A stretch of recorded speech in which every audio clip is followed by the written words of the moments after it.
नमस्कार, मैं हूं आपके साथ विशाल कालरा। ताउते तूफान मुंबई से टकराया भी नहीं लेकिन बर्बादी के निशान छोड़ गया। समंदर की तेज लहरों में बार्ज P305 डूब गया और इसमें सवार सारे के सारे 261 लोगों की जान नहीं बचती अगर भारतीय नौसैनिकों ने जांबाजी नहीं दिखाई होती। बेहद मुश्किल हालात में नौसेना ने सैकड़ों लोगों की जान बचाई। तो आज उन्हीं सुपर हीरोज की जुबानी सुनिए उस काली रात की कहानी और उसके बाद कैसे मिशन जिंदगी ने बार्ज P305 के ज्यादातर लोगों को मौत के मुंह से निकाल दिया।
चेहरे पर दमकता आत्मविश्वास, चाल में जीत का सुकून और कभी ना हार मानने वाला जज्बा। भारतीय नौसेना के ये वो जाबाज हैं जिन्होंने तूफान को भी मात देकर कई जिंदगियां बचाई हैं।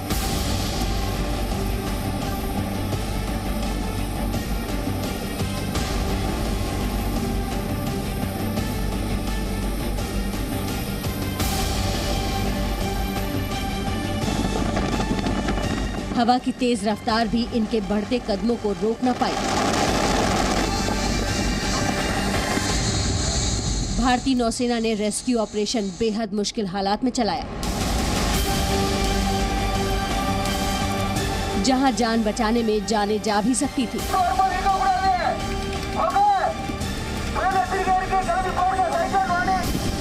इन तस्वीरों को देखिए। बार्ज P305 के 261 लोग मौत के मुंह में समा गए थे। नौसेना अब तक बार्ज P305 के 186 लोगों को बचा चुकी है।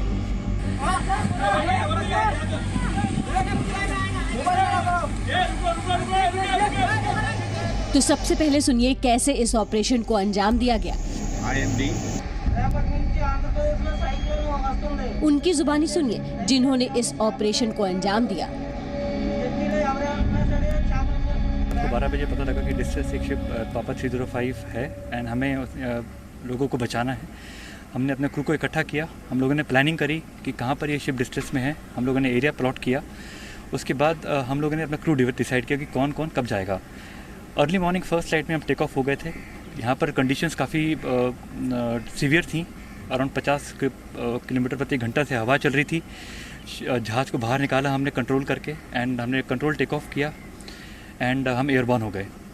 इसके बाद ये जहाज़ अराउंड 70 या 80 किलोमीटर मुंबई की सरहद से डूबा था। हम पहुँचे वहाँ पर and on the way weather काफ़ी पैक्ड अप था। काफ़ी हैवी रेंज थी, विंड्स काफ़ी स्ट्रॉन्ग थी। हमें डिफ़िकल्टी थी हेलीकॉप्टर चलाने में, बट हमारे ये जज्बा था कि जितने हम लोगों को बचा सकें हम बचाएं। हम एरिया में पहुँचे वहाँ पर एंड वहाँ पर एरिया में विजिबिलिटी काफ़ी लो थी एंड काफ़ी बारिश हो रही थी एंड विद जो समुद्री लहरें काफ़ी 6 से 7 फीट तक थी। हम लोगों ने सर्वाइवर को साइट किया। अब साइट करके हम लोग सर्वाइवर के ऊपर आए। सर्वाइवर के ऊपर आने के बाद हम लोगों को एयरक्राफ्ट कोई रेफरेंस था नहीं कि हम रेफरेंस करके होवर कर सकें। हेलीकॉप्टर जो होवर करता है उसके लिए रेफरेंस चाहिए होती है।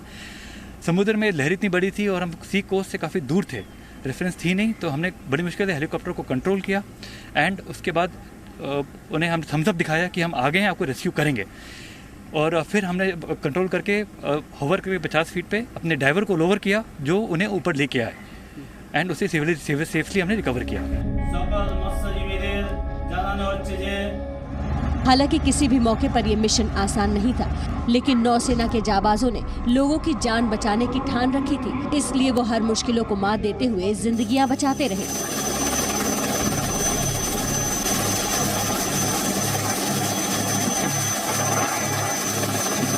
ये टास्क काफ़ी चैलेंजिंग था, ये मिशन काफ़ी चैलेंजिंग था क्योंकि एक तो विजिबिलिटी काफ़ी लो थी, विंड्स काफ़ी स्ट्रांग थी और बारिश हो रही थी और समुद्री लहरें काफ़ी ऊंची उठ रही थी। बट एक जज्बा ये भी था कि अगर हम एक लाइफ बचाएंगे तो एक फैमिली की लाइफ बच जाएगी, उनके माता पिता, उनके बच्चे, उनकी वाइफ, उनकी लाइफ बच जाएगी। तो उस जज्बे से हमने इन्हें रिकवर किया। ताउते तूफान ने बार्ज P-305 को आउट ऑफ कंट्रोल कर दिया, जिससे लोग पानी में कूद पड़े।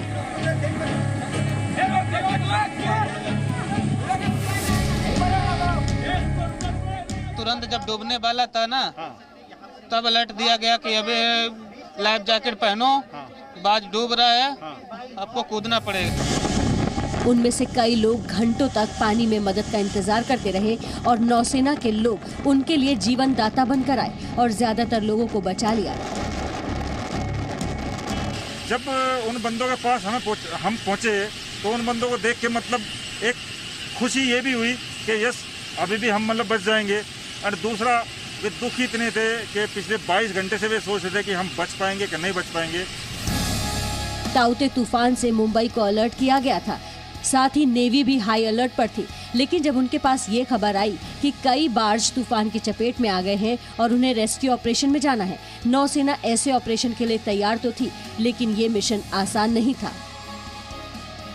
दिन साइक्लोन आया 17 तारीख को, जो मौसम है इतना खराब था कि हमारे एविएशन के लिए और एयर ऑपरेशंस के लिए बिल्कुल भी कंड्यूसिव नहीं था, क्योंकि वेदर और विंड लिमिट्स के बाहर थे।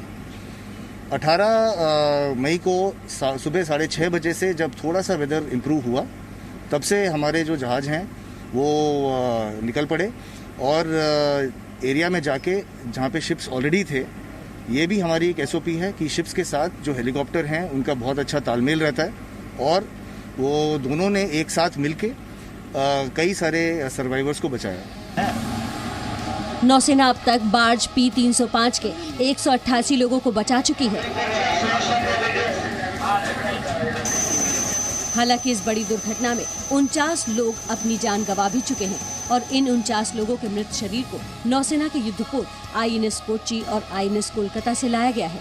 नौसेना अब भी मिशन में जुटी है, उन 26 लोगों को खोजने में लगी है जो अब तक लापता हैं।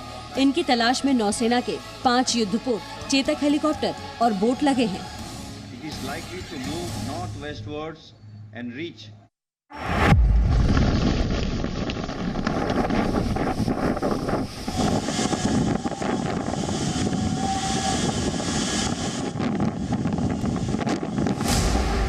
तूफान थम गया, लेकिन जिंदगी की जंग जारी है और जिंदगी बचाने के मिशन में भारतीय नौसेना पूरी तरह जुटी है।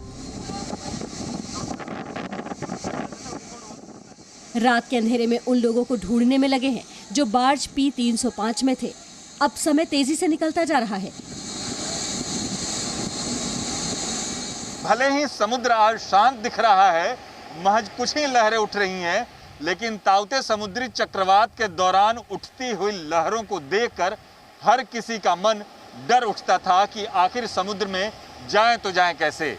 लेकिन नौसेना के जवान ही थे जो उनके हौसले और हिम्मत की दाद देनी होगी कि इन समुद्र में उठती लहरों को चीरते हुए लोगों को बचाने के लिए कूद पड़े थे। सैकड़ों लोगों को बचाकर सुरक्षित लेकर आए और आज भी समुद्र की लहरों को चीरते हुए बाकी बचे लोगों को ढूंढ निकालने की कोशिश में हैं। लेकिन इस बीच लापता लोगों के परिवार में बेचैनी बढ़ती जा रही है। उनका क्या स्टेटस है, जितने लोगों को रेस्क्यू किया गया है उस लिस्ट में उनके नाम नहीं हैं या हैं वो भी नहीं मुझे पता। और जो भी कैजुअलिटी हुई है वो भी नहीं पता मुझे, और मैं कंटिन्यू एफकॉन्स के हेल्प डेस्क से बस कंटिन्यू फॉलो अप कर रही हूँ, बट वो लोग कोई रिस्पॉन्स नहीं दे रहे हैं। My brother got struck in P305 on Monday.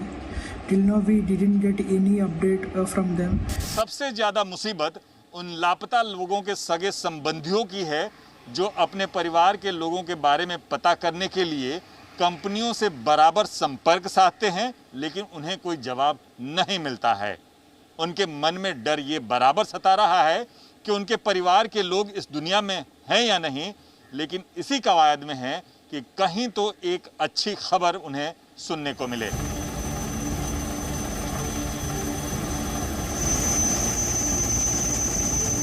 Mumbai police की तरफ से इस मामले में एडीआर दर्ज किया गया है। इंडियन नेवी और कोस्ट गार्ड के सहायता से रेस्क्यू किया गया है, और अब तक जो माहिती उपलब्ध है उसके अनुसार 22 लोग मयत हुए हैं। इनके डेड बॉडीज हैंडओवर किया गया है, और इसके बारे में येलो गेट पुलिस स्टेशन में 22 एडीआर रजिस्टर किया गया है। और मुंबई पुलिस ने अब तक 11 शव की पहचान कर ली है, और इसमें से एक शव परिवार वालों को सौंपा गया है। जिन्होंने अपनों को खोया या जिनके अपने लापता हैं, उनके अपने दुख हैं, और ये लाजमी भी है। लेकिन ज्यादातर लोग मौत के मुंह में समाने के बाद नौसेना की मदद से वापस आ गए। आईएनएस कोच्चि इस वक्त अपने साथ इस 186 में से देखिए धन्यवाद दे रहे हैं, कुल 125 लोगों को बचा कर ला रहा है। जितने भी नौसैनिक हैं उन सभी को, ये जो रेस्क्यू किए गए लोग हैं वो हाथ मिला रहे हैं, नमस्ते कर रहे हैं, धन्यवाद दे रहे हैं। जिन्होंने मौत को बिल्कुल पास से देखा, उनकी भी सुनिए। सूरज जी मुझे बताइए, जब आप वहाँ पे थे बाज, ये रहने की जगह है या क्या? रहने की जगह। रहने की जगह है। कितने लोग वहाँ पर थे? वहाँ पर 200 करीबन। 200 के करीब। क्या हुआ वो जब टूटा, कैसी परिस्थितियाँ थी, कैसे? वेदर खराब था इसके लिए। जब हादसा हुआ तब किस तरह की परिस्थितियाँ थी वहाँ पर? क्या बताऊँ, हम लोग तो सब अंदर थे। हाँ। बहुत हादसा तो बहुत खराब था। बहुत खराब था। बहुत ज्यादा। वहाँ पे हम लोग को सोच नहीं सकते थे कि हम लोग बचेंगे। अच्छा, और आप लोग कैसे बचे? आप लोग वहाँ पे अब कैसे बचे? ये ऊपर वाला चाहे तो बच गए। आपके साथ कुछ नौकाएं थी या कुछ ऐसी चीजें थी? कुछ नहीं था। लेकिन इस दुर्घटना के पीछे गंभीर लापरवाही भी है, और वो लापरवाही बार्ज P305 को चलाने वाले लोगों की तरफ से हुई। सुनील, आप मेरे से बात में बिल्कुल क्लियर बता रहे हैं कि आपको नहीं बताया गया था, हटने का कोई आदेश नहीं था। हम लोग कुछ भी नहीं बताया। तो अब कौन वाला मैथ्यू वाले जानते हैं, उन सब कंपनी वाले जो बताया कोई हम लोग करेंगे। हम लोग तो वर्कर है, मान लीजिए। जो बताया तो हम लोग बताएंगे ना। आप लोगों ने बोला उनको कि हमें हटा दीजिए? या हम लोग उन लोगों से बताया था, लेकिन वो लोग कुछ भी रिस्क नहीं लिया था। यानी अगर सही समय पर बार्ज P305 का इंचार्ज अलर्ट करता तो जिनकी जाने गई हैं वो भी बच सकते थे। हम लोग का नेवी वाले रिक्शा की है, बहुत अच्छे से रिकवरी की हम लोग को। अगर नेवी ना होती तो ये हालात कुछ और होते। तो सही बात है। मुझे तूफान तो बहुत था, 160-165 के एवरेज में था पानी का लहर, और हवा भी उतना तेज था। 3 दिन पहले कैसे हालात थे? 14 घंटे। ठीक है जी सर, 14 घंटे पानी थे। 3 दिन पहले से पता थी कि वहाँ पे तूफान आने वाला है। आप लोगों को उस बात से हटाया क्यों नहीं गया था? वो तो कंपनी के ऊपर है ना, कंपनी हटाए तभी वर्कर हट सकता है ना। आपको क्या कहा गया था? आपको कहा गया था? वो कंपनी वाला बोला था साइक्लोन आने वाला है। उसके बाद बार्ज इंचार्ज और कंपनी वालों ने कुछ रीजन नहीं लिया। कंपनी का मालिक कौन कंपनी है? कौन सी कंपनी? मैथ्यू कंपनी है सर। है जी? मैथ्यू कंपनी है। हम लोग टोटल 265-70 लोग थे, 160-65 लोग बचा है, बाकी सब लोग का लापता ही है। बाकी लोग कहाँ गए सर? अभी सभी लोग लापता ही है। सबने जब लाइफ जैकेट पहनी थी तो बाकी के लोग कहाँ गए? और आधी लोग तो चले गए, बहुत कम लोग बचे हैं। 20 चले गए, पानी में बह गए। सुनील कुमार जी पानी में बह गए। देखिए, ये बहुत बड़ी बात है जो ये व्यक्ति हमसे कह रहा है कि वो बाकी के लोग पानी में बह गए हैं। उससे साफ तौर पे कहना है इसको यहाँ बिठा दिया गया है। हालांकि श्रेय वो इस बात का देता है वो जिंदा है, तो इंडियन नेवी जो प्रॉम्प्ट एक्शन इंडियन नेवी ने लिया है उसकी वजह से इन लोगों की जान बची। दरअसल मुंबई से करीब 35 नॉटिकल माइल्स की दूरी पर अरब सागर में ये ONGC का अनमैन्ड ऑफशोर प्लेटफॉर्म है। यहाँ निजी कंपनी ONGC का काम कर रही थी। बार्ज पर 261 लोग मौजूद थे। तूफान का अलर्ट दिया गया था, लेकिन पैसे के लालच में ठेके पर काम करने वाली कंपनी ने बात नहीं मानी और इतना बड़ा हादसा हुआ। हालांकि शुक्र है कि तूफान के बाद नौसेना के 4 INS और कोस्ट गार्ड की टीम ने रेस्क्यू ऑपरेशन चलाया और लोगों की जान बच पाई।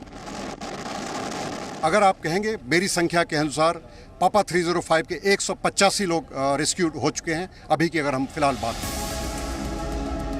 भारतीय नौसेना की जाबाजी ने सैकड़ों लोगों की जानें बचा ली, लेकिन तूफान जो आया था वो तो थम गया, लेकिन साथ ही अपना निशान भी छोड़ गया। कृष्ण मोहन मिश्रा और अंकुर त्यागी के साथ राजीव रंजन, जी media. Presenting B News app, available on Google Play and App Store. Download it now.